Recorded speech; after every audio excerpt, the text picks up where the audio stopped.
복되인 주일, 이 시간에 여기까지 나오신 여러분들 위해 하나님의 크신 은혜가 함께하기를 진심으로 기원합니다. 우리는 계속해서 사도행전의 말씀을 읽어나가고 있습니다. 이제 사도행전도 3분의 2 정도가 지나갔습니다. 이제 하나님께서 그 제자들을 통하여서 땅끝까지 이르러 복음의 주님의 증인이 되라 하신 그 사역들이 마무리되어 가고 있는 그런 시점입니다. 바울을 통하여서 하나님께서 땅끝까지 이르러 복음의 전파를 감당하도록 했는데 1차, 2차, 3차 세 번에 걸쳐서 또 복음의 전도를 하게 된 것입니다. 그곳에서 나타난 신기한 일, 또 기적과 이사들이 많이 있었을 뿐만 아니라 믿는 사람이 많이 있는가 하면 오히려 하나님에 대한 잘못된 이해로 율법을 오해하게 하며 성전에 대해서 부정하게 한다 생각하여서 많은 반대에 부딪히게 되는 것입니다. 이렇게 3차 전도행을 마치고 바울 사도는 예루살렘으로 다시 돌아가게 되는데 그곳에 환난과 결박이 있을 것을 알면서도 하나님께서 맡겨주신 사명을 감당하는데 죽음도 두렵지 않겠다 하면서 그곳에 가게 되는 것입니다.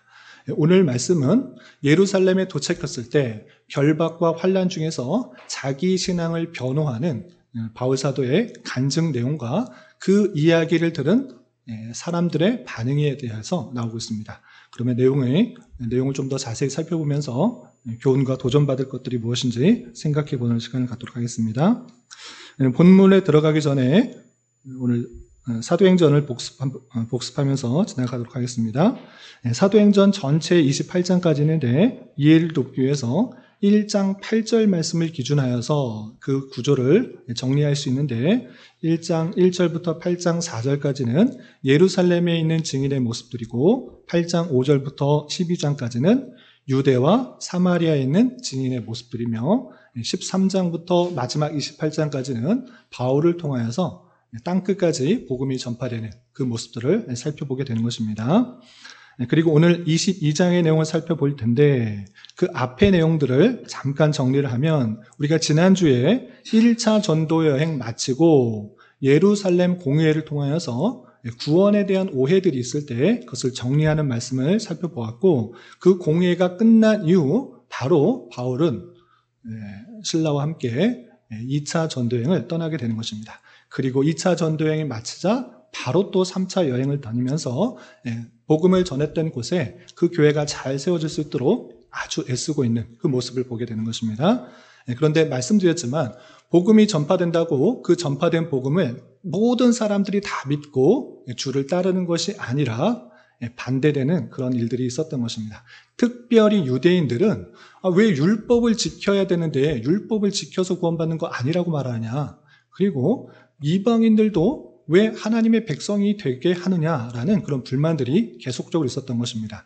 그래서 바울이 가는 곳곳마다 따라다니면서 이 바울을 핍박하고 또 죽이려고 하는 시도들이 많이 있었던 것입니다. 그래서 예루살렘에 가면 예루살렘의 그 유대인들, 특별히 율법을 중요시하는 유대인들이 가득 들어있기 때문에 예루살렘에 가면 당연히 바울은 결박당하고 또 환란이 있을 것이다 라고 하면서 예루살렘에는 가지 말라라고 많은 사람들이 만류했음에도 불구하고 예루살렘으로 가기로 작정하고 또 그 길을 가게 되는 것입니다. 그런데 그곳에 가자 21장에 보면 정말 예상대로 유대인들이 바울을 붙들어 놓고 폭행하고 또 죽이려고 하는 것입니다.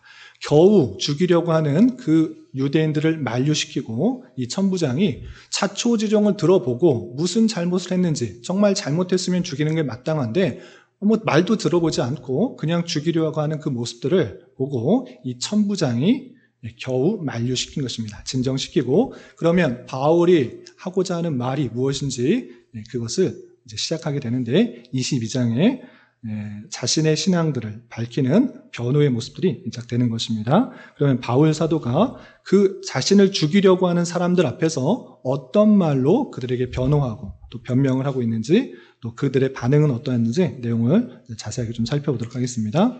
먼저 1절, 2절에서는 그곳에 모여있는 같은 형제, 유대인들에게 변명을 시작하면서 이렇게 말을 시작하고 있습니다. 1절, 2절 같이 한번 읽어보겠습니다. 시작. 부형들아, 내가 지금 여러분 앞에서 변명하는 말을 들으라. 그들이 그가 히브리 말로 말함을 듣고 더욱 조용한지라. 이어 이르되, 부형들아, 아버지와 형제들아를 같이 포괄하는 말입니다. 아버지라라고 말하는 것은 그들에 대한 존중함과 또 존경함이 포함되어 있고, 형제들이라고 할 때 같은 동족이라는 것들을 더욱더 친근하게 다가오게 하기 위해서 부형들이라고 표현하고 있는 것입니다. 그러면서 내가 변명하는 말 좀 잘 들어라. 무척대고 그냥 소문만 듣고 나를 죽이려 하지 말고 내가 하는 말 잘 들어달라, 이렇게 말을 하고 있는 것입니다. 그런데 특별히 무슨 말로 하고 있는지도 구체적으로 밝히고 있습니다. 히브리 말로. 히브리 말로 한다는 것은 그 모여있는 사람 중에서는 유대인들이 대다수 있긴 하지만 천부장 및 또 백부장, 헬라인의 말을 하고 있는 사람들이 있었던 것입니다.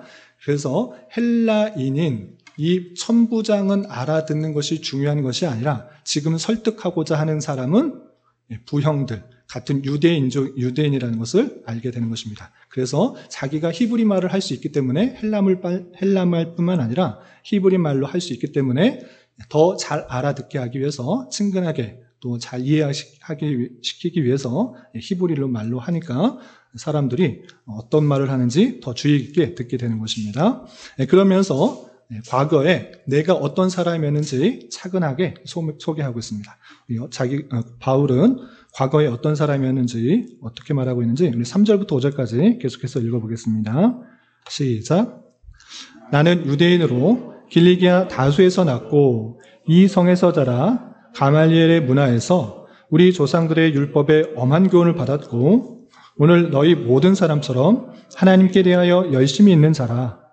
내가 이 돌을 박해하여 사람을 죽이기까지 하고 남녀를 결박하여 옥에 넘겼노니 이에 대제사장과 모든 장로들이 내 증인이라.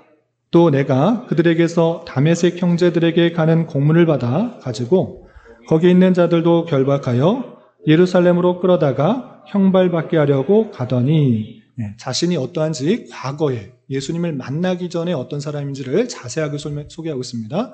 나도 유대인이다. 길리기아 다소에서 태어난 정통 유대인이다. 그리고 가말리엘 문화라는 아주 율법을 잘 가르치는 훌륭한 스승을 통하여서 엄하게 교훈을 받았다. 율법들을 온전히 지키도록 그렇게 열심히 잘 교육을 받았고, 또 하나님께 대하여 너희들도 하나님에 대해서 열심히 있지 않느냐? 나도 뒤지지 않는다. 나도 똑같이 하나님께 대한 열심이 있어서 하나님께서 주신 말씀, 그 말씀을 열심히 지키려고 했었고, 그리고 율법을 통해서 구원받는 것이 아니라 예수님을 믿음으로 말미암아 구원을 받는다는 이 복음, 이 도를 전한 사람, 도저히 이해할 수가 없어서 박해하고 또 죽이기까지 한 사람이었다. 그리고 멀리 다메섹에 거기에 믿는 사람들이 많이 있다는 소식을 듣고 대제사장으로부터 공문을 받아서 내가 저 사람들을 결박하여 옥에 쳐넣는 것을 허락해 주십시오라고 공문을 받아서 내가 가는 그런 모습이 있었다라고, 그 유대인들과 똑같이 나도 열심과 율법에 대해서 정통하고 또 이 도를, 복음을 믿는 사람들을 박해하는 그런 사람들이었다고 그들과 동질감을 표현하고 있습니다. 그런데 그 다메섹에 가서 그 믿는 사람들을 결박하려고 하는 중에 예수님을 만났다라는 것들을 이렇게 전하고 있습니다. 6절부터 11절 조금 길지만 6절부터 11절까지 쭉 읽어보겠습니다. 시작. 가는 중 다메섹에 가까이 갔을 때에 오정쯤 되어 호련히 하늘로부터 큰 빛이 나를 둘러 비침에 내가 땅에 엎드러져 들으니 소리가 있어 이르되 사울아 사울아 내가 왜 나를 박해하냐 하시거늘 내가 대답하되 주님 누구시니까 하니 이르시되 나는 내가 박해하는 나사렛 예수라 하시더라. 나와 함께 있는 사람들이 빛은 보면서도 나에게 말씀하시는 이의 소리는 듣지 못하더라. 내가 이르되 주님 무엇을 하리이까? 주께서 이르시되 일어나 다메섹으로 돌아가라. 내가 해야 할 모든 것을 거기서 누가 이르리라 하시거늘 나는 그의 빛의 광채로 말미암아 볼 수 없게 되었으므로 나와 함께 있는 사람들의 손에 끌려 다메섹에 들어갔노라. 나도 너희들과 똑같이 이 도를 믿는 사람들을 핍박하고 도저히 이런 것은 하나님 앞에 불경하다 생각하여서 그렇게 다메섹으로 가서 그 사람들을 붙들려고 하는 중에 나는 예수님을 만났다. 내가 그 가는 중에 오정쯤 되어서 하늘로부터 큰 빛이 나서 나는 땅에 엎드러질 수밖에 없었는데 소리가 사울아 사울아 내가 왜 나를 핍박하느냐라는 소리를 들었고 당신은 누구십니까? 라고 묻자 나는 네가 핍박하는 나사렛 예수다 라고 하면서 예수님께서 나를 찾아오셔서 말씀하셨다는 것들을 확실하게 밝히고 있는 것입니다.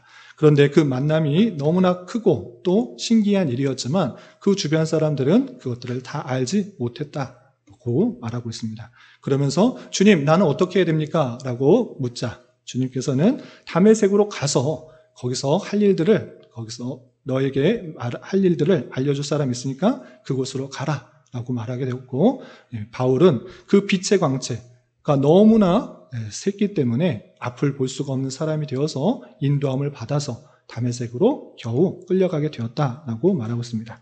그러면서 이 다메섹에서 아나니아를 또 만나게 되고 아나니아를 통해서 자신이 어떠한 일들을 해야 되는지 그리고 주님께서 다시 찾아오셔서 내가 어떻게 해야 되는지 주님을 만났을 뿐만 아니라 내가 해야 될 일이 무엇인지도 알게 되었다라고 간증을 이어가게 됩니다. 먼저 다메섹으로 가서 어떻게 다시 보게 되었고 그 아나니아를 통해서 어떤 이야기를 들었는지 12절부터 15절까지 계속해서 읽어보겠습니다. 시작. 율법에 따라 경건한 사람으로 거기 사는 모든 유대인들에게 칭찬을 듣는 아나니아라 하는 이가 내게 와 곁에 서서 말하되 형제 사울아 다시 보라 하거늘 그 즉시 그를 쳐다보았노라. 그가 또 이르되 우리 조상들의 하나님이 너를 택하여 너로 하여금 자기 뜻을 알게 하시며 그 인을 보게 하시고 그 입에서 나오는 음성을 듣게 하셨으니 내가 그를 위하여 모든 사람 앞에서 내가 보고 들은 것의 증인이 되리라.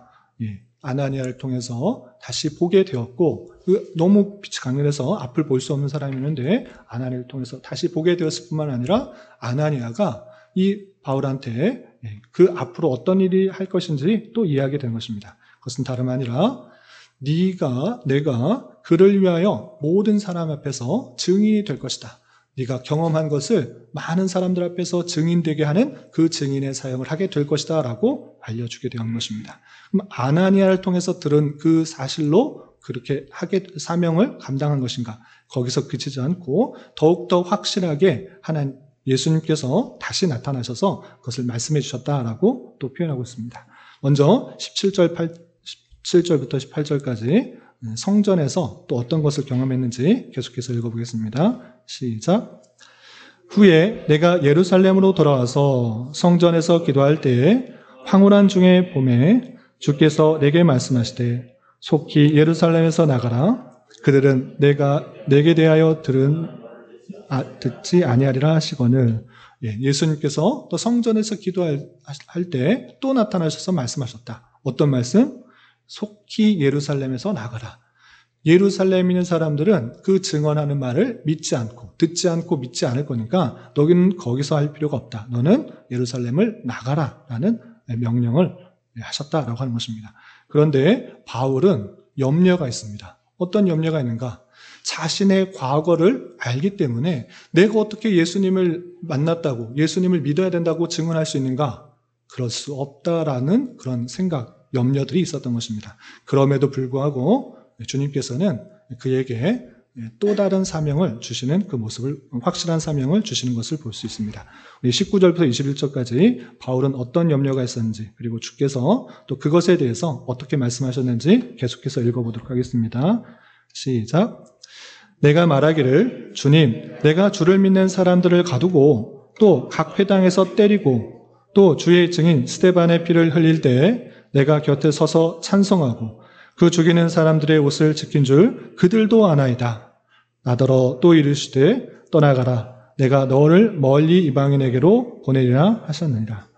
바울은 예수님을 믿는 사람을 가장 핍박했던 사람 중에 한 명이었는데 어떻게 내가 예수님을 정합니까? 라고 염려가 있는 것입니다. 그럴 때 예수님께서는 그곳에서 정하지 말고 그것을 알지 못하는 사람 멀리 가서 이방인에게 보낼 테니 그 사명들을, 그 증인된 사명들을 잘 감당하라, 이렇게 사명을 주셨다라고 말하는 것입니다. 여기까지가 바울 사도가 수많은 유대인들에게 둘려서 자신을 죽이려고 하는 그 모습 속에서도 담대하게 내가 만난 예수님, 그리고 내가 들은 그 사명에 대해서 담대하게 전하는 모습인 것입니다. 그런데 이 말씀을 듣고 거기에 모였던 사람들은 어떻게 반응하는가? 그 말씀 듣고, 아, 그렇구나. 예수님께서 정말 하나님이시구나. 그를 믿어야 되는구나. 그 사명을 받아서 이방인에게도 복음을 전하고 이렇게 돌아왔구나 라고 인정하는 것이 아니라 그런 얼토당토하는 이야기가 어디 있느냐라고 하면서 그를 죽이려고 하는 것입니다. 어떻게 먼저 반응하는지 22절, 23절 계속해서 읽어보겠습니다. 시작. 이 말하는 것까지 그들이 듣다가 소리질러 이르되 이런 자는 세상에서 없애버리자, 살려둘 자가 아니라 하여 떠들며 옷을 벗어 던지고 티끌을 공중에 날리니. 더 들어볼 것 없다. 이거는 계속 변명하는 것일 뿐이지 이것은 있을 수 있는 일이 아니다 라고 생각할 뿐만 아니라 특별히 이런 이야기 있어서 유대인의 그 택한 백성이라는 그 자부심, 이른바 시오니즘에 갇혀서 이방인들이 어떻게 구원을 받을 수 있는가, 이방인들이 어떻게 하나님의 백성이 될 수 있는가, 절대 그럴 수가 없다라는 생각들 가운데 더 이상 들어볼 것도 없고 죽이자, 이 자리에서 죽이자 이렇게 하면서 나는 아무 잘못이 없다라고 하면서 티끌을 공중에 날리는 그 모습을 보이는 것입니다. 이렇게 사람들이 이제 죽이려고 하자 그 모든 것들을 지켜보던 천부장이 자신은 다 알아듣지 못했지만 이 히브리 말로 하는 그 이야기를 다 들었지 못했지만 다시 한번 이 사람이 헬라 말을 할 수 있기 때문에 헬라 말을 통하여서 어떤 이야기를 했는지 또 자초지종이 어떻게 되는지 다시 한번 확인하고자 천부장은 다시 신문하려고 하지만 바울은 내가 이렇게 채찍으로 신문할 수 없는 로마 시민임을 밝히는 장면이 이어지고 있습니다. 계속해서 24절부터 26절 같이 읽어보겠습니다. 시작. 천부장이 바울을 영내로 데려가라 명하고 그들이 무슨 일로 그에게 알고자 하여 채찍질하며 신문하라 한데 가죽줄로 바울을 매니 바울이 곁에 서 있는 백부장도로 이르되 너희가 로마 시민된 자를 죄도 정하지 않고 채찍질할 수 있느냐 하니 백부장이 듣고 가서 천부장에게 전하여 이르되 어찌하여 하느냐 이는 로마 시민이라 하니. 천부장은 그 이야기를 다 이해하지 못했습니다. 히브리어를 말했기 때문에 잘 못했습니다. 그러나 자초지종을 보니 이 사람이 죽임을 당해도 싼 일을 한 것 같은 것입니다. 그래서 채찍질하고 신문하여서 무슨 잘못을 하고 했는지 밝혀내려고 했던 것입니다. 그러나 자신이 로마 시민권을 가지고 있는 사람이기 때문에 아무 죄가 없는 사람을 채찍질한다? 죄가 있을 때는 그렇게 해야 되지만 죄가 없는 사람을 그렇게 하는 것은 잘못된다라고 하면서 로마법에 근거해서 자신을 그렇게 할 수 없다라는 것을 밝히게 되는 것입니다. 그러면서 바울의 출신을 로마 시민권을 갖고 있는 사람이라는 것을 알며 자신이 행했던 것들을 채찍질하고 가두려고 했던 것을 두려워하는 모습들이 이어지고 있습니다. 27절부터 29절 계속해서 읽어보겠습니다. 시작. 천부장이 와서 바울에게 말하되 내가 로마 시민이냐 내게 말하라 이르되 그러하다. 천부장이 대답하되 나는 돈을 많이 들여 이 시민권을 얻었노라. 바울이 이르되 나는 나면서부터라 하니 신문하려던 사람들이 곧 그에게서 물러가고 천부장도 그가 로마 시민인 줄 알고 또 결박한 것 때문에 두려워하니라. 천부장은 돈을 들여서 로마 시민권을 받아서 나는 로마 법을 통하여서 보호받는 신분이 되었지만 바울은 나면서부터 로마 시민권이라는 것들을 강조하면서 나는 그런 부당한 대우를 받을 수 없다라는 것들을 밝히는 것입니다. 그래서 그 로마 시민인지 모르고 결박하고 때리려고 했던 그 모습 때문에 자신을 두려워하는 모습들이 있는 것입니다. 그리고 마지막 절은 자신이 이것들을 할 수 없다라는 것을 깨달아 이것이 도덕적이고 도덕적이고 사회법적인 잘못을 한 것이 아니라는 것들을 깨달아 공회를 불러서 이제 종교적으로 어떤 문제가 있는지를 또 해결하기 위해서 공회 앞에 세우는 모습으로 끝나게 됩니다. 우리 마지막 절 30절 같이 한번 읽어보도록 하겠습니다. 시작. 이튿날 천부장은 유대인들이 무슨 일로 그를 고방하는지 진상을 알고자 하여 그 결박을 풀고 명하여 제사장들과 온 공회를 모으고 바울을 데리고 내려가서 그들 앞에 세우니라. 자신이 다 할 수 없는 것을 알고 공회 앞에 세워서 제사장들과 또 유대인들 통하여서 그렇게 잘못들을 결정하려고 세우는 모습이 이어집니다. 그리고 내일은 23장에서는 그 공회에서 또 변호하고 또 여러 가지 일들 하는 또 붙잡혀서 다른 곳에 가게 되는 이야기로 이어지게 됩니다. 여기까지가 22장. 바울이 자신이 예수님을 만나고 사명을 받은 것에 대한 간증과 그것에 대한 사람의 반응인데 이를 통해서 교훈받을 수 있는 것들을 세 가지로 정리해 보겠습니다. 첫 번째, 바울은 예수님을 만난 것에 대해서 어떻게 고백하였는가 이것을 생각해 봤으면 좋겠습니다. 바울도 자신을 죽이려 하고는 유대인들과 똑같이 하나님의 열심이 있고 또 율법에 아주 정통한 사람이었다. 그리고 예수님을 믿어야 구원받는다라는 그 복음을 듣는 사람들을 핍박하는데 너희들과 똑같이 핍박하는데 앞장섰던 사람이라는 것들을 말했는데 거기서 그치지 않고 그렇게 핍박하러 가는 중에 누구를 만났다? 예수님을 만났다. 당신 누구입니까? 나는 네가 핍박하는 나사렛 예수다. 예수를 만난 그것을 고백하고 있는 것입니다. 그러므로 말미암아 자신이 오해하였던 모든 것들이 풀렸고 예수님을 참으로 구세주로 믿게 되었다는 것을 밝히고 있는 것입니다.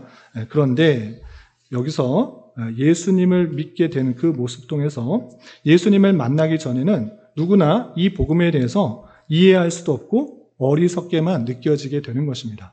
어떻게 사람이 신이 될 수 있느냐? 어떻게 그가 죽은 것이 우리의 죄가 용서받을 수가 있게 되는가? 우리가 죄를 지었는데 왜 예수님이 십자가에 달려 돌아가신 것으로 우리의 죄가 사해진다라고 하는가? 율법을 지켜서 구원받는 것이 아니라 율법을 지켜서 의롭다함을 받는 것이 아니라 그를 믿는 것이 어떻게 의롭게 되고 또 구원을 받을 수 있다라는 이야기인가? 이 복음에 대해서 예수님을 만나기 전에는 정말 얼토당토 않은 이야기로 들려지는 것입니다. 이런 복음을 세상에 나가게 되면 저런 무슨 이상한 이야기가 되느냐, 쓸데없는 이야기가 뭐냐, 이런 반응으로 들려지게 된 것입니다. 특별히 유대인들에게 있어서는 더 그런 것입니다. 유대인들은 이때 당시에도 나라가 없는, 제대로 없는 그런 모습 가운데 있었던 것입니다. 왜 없었는 것입니까? 하나님의 말씀대로, 율법대로 제대로 살아가지 않고 하나님을 잘 섬기지 않고 하나님도 섬기고 우상도 섬기니 하나님께서 진노해서 나라가 없어지게 된 것입니다.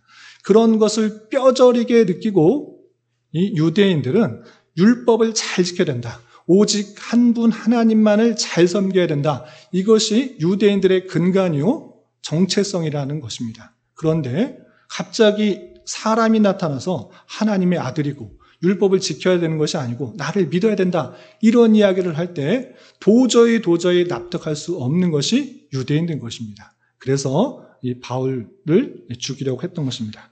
그런데 이 바울이 그들과 똑같은 삶을 살았으나 그들과 똑같은 생각과 판단을 하고 있었으나 예수님을 만나고 나서 모든 사실들이 믿어지게 되고 완전히 바뀐 삶을 살아가게 되는 것입니다. 그런 가운데 우리가 정말 중요한 것은 예수님을 참으로 만나는 것, 예수님을 참으로 나의 하나님으로 고백하는 것, 그것들이 우리에게 주어져야 되는 것입니다. 그런데 여기서 중요한 것이 있습니다. 바울이 예수님을 길 가다가 만났으니 오늘날 똑같이 길 가다가 예수님이 나타났으면 또는 기도하는 중에 환상 가운데 예수님이 나타나서 나를 만나 주시면 내가 믿겠는데 그렇게 되지 않으니 나는 믿지 않겠다. 그런 이야기가 어디 있느냐? 그런 말도 안 되는 이야기가 어떻게 있느냐라고 생각하는 경우가 많다는 것입니다. 그런데 주님께서 각 사람을 만나 주시는 방법이 모두 다 똑같이 사울, 바울처럼 그렇게 만나주시지 않는다는 것입니다. 하나님께서는 다양한 방편으로 하나님의 택하신 백성들에게 찾아오셔서 말씀하시고 깨닫게 해주시고 믿게 하신다. 이 사실들을 아는 것이 중요합니다.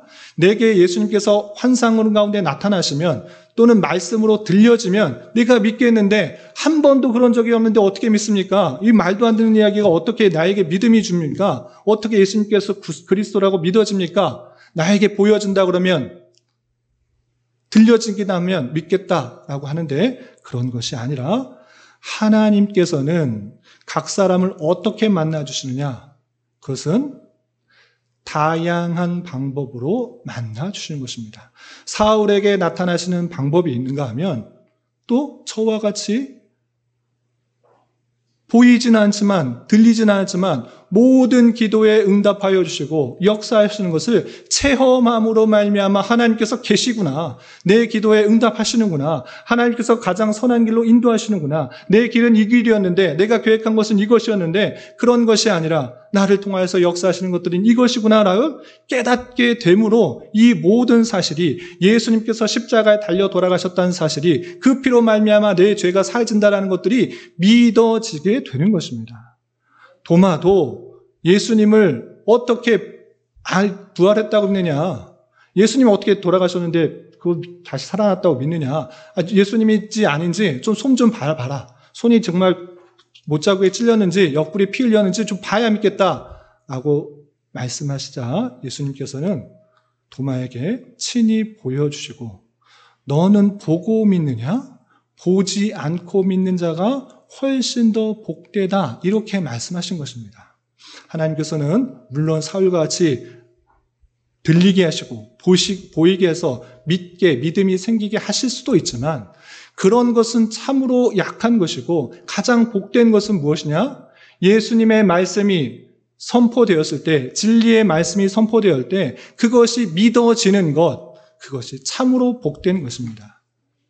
그리고 정말 큰 기적은 어떤 환상을 봐서가 아니라 어떤 병이 나서가 아니라 어떤 기적과 같은 일이 일어나서가 아니라 예수님이 구세주라는 그 믿음을 이 땅의 수많은 사람들이 수천 년에 걸쳐서 수많은 증인의 역할들을 하고 있다는 것 그것이 참된 기적인 것입니다.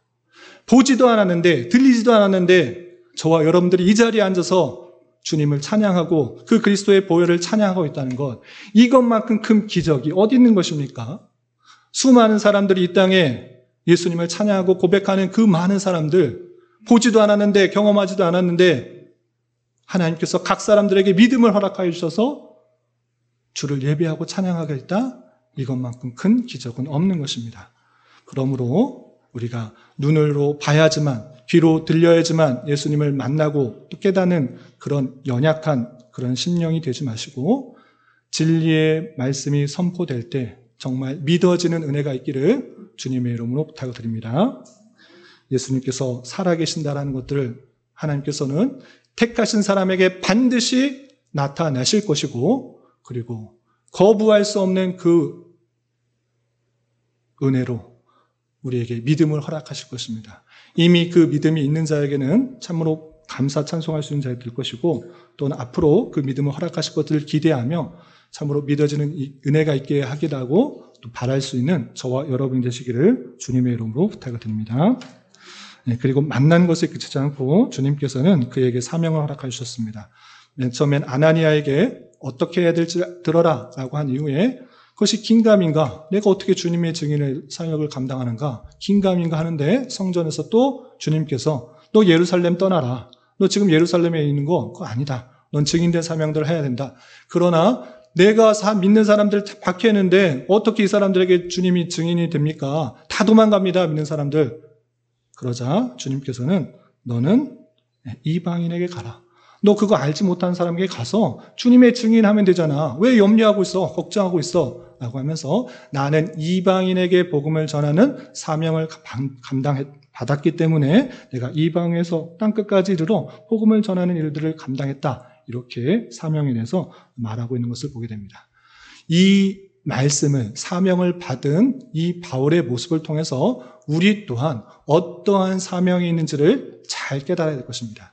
주님께서는 각 사람을 부르시는 소명에 그치는 것이 아니라 각 사람들에게 임무, 명령을 주십니다. 그것을 이른바 사명이라고 하는데 우리는 어떤 사명을 받아야 되는가? 똑같이 바울과 같이 이방에 가서 해외에 가서 복음을 전해야 되는 그런 사명을 받았는가? 그런 분도 있으시겠지만 우리에게 주신 사명은 그것은 다름 아니라 여러분들이 있는 위치, 그 자리가 주님께서 보내주신 자리인 줄 알아. 그것을 충성되게 감당하는 것, 그것이 사명인 줄을 믿으시기를 주님의 이름으로 부탁을 드립니다. 똑같이 사도 바울과 같이 모든 것을 금하고 난 해외에 나가야 된다. 그런 사람들도 물론 있겠지만 하나님께서는 여러분들을 모든 것을 계획하시고 또 그 발걸음을 인도하시는 분이십니다. 모든 권세가 그로부터 나오고 모든 뜻 가운데 하나님께서 그것들을 이루어 나가시는 하나님이십니다. 그러할 때 여러분들이 있는 그 자리, 그 위치, 그 직업, 그 직분, 그것은 하나님께서 주신 자리요, 그곳에서 하나님께서 원하시는 것들이 무엇인지를 잘 깨달아 충성되게 그 감당하는 것, 그것이 여러분들의 맡겨진 사명이라는 것들을 잊지 마시기 바랍니다.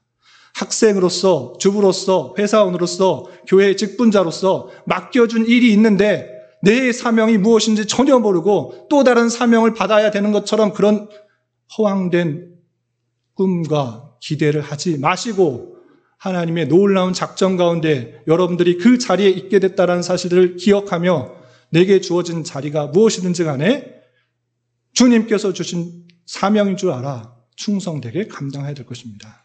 목사로서, 장로로서, 집사로서, 권사로서, 성도로서, 학생으로서, 주부로서 내가 얼마나 그 일들을 충성되게 감당하고 있는지를 되돌아보며 바울과 같이 내게 주신 사명인 줄 알아 최선을 다하고 충성을 다하고 주님께서 나를 통하여 이 자리에서 그 뜻을 이루어 간다는 사실을 잊지 말며 잘 감당할 수 있어야 될 것입니다.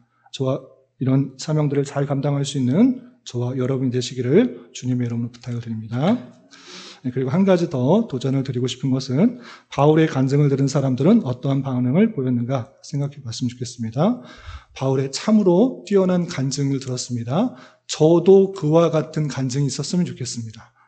정말 길 가다가 예수님을 만나고 또 사명을 듣고 정말 뛸 것 같은 그런 기쁨으로 많은 사람에게 나는 예수님을 이렇게 봤습니다. 이런 경험을 했습니다라고 이렇게 전하고 싶습니다. 그렇게 되면 많은 사람들이 그 신기하고 놀라운 이야기를 들었기 때문에 우리가 잘못 생각하구나. 예수님을 믿어야 되는구나.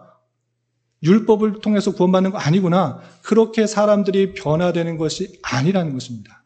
바울이 간증을 잘 못했기 때문에 그 사람들이 변화되고 이해하지 못한 것이 아니라 그들이 하나님의 은혜를 받지 못했기 때문에 그런 적대적인 감정 또 죽이려는 모습들을 보이게 된 것입니다.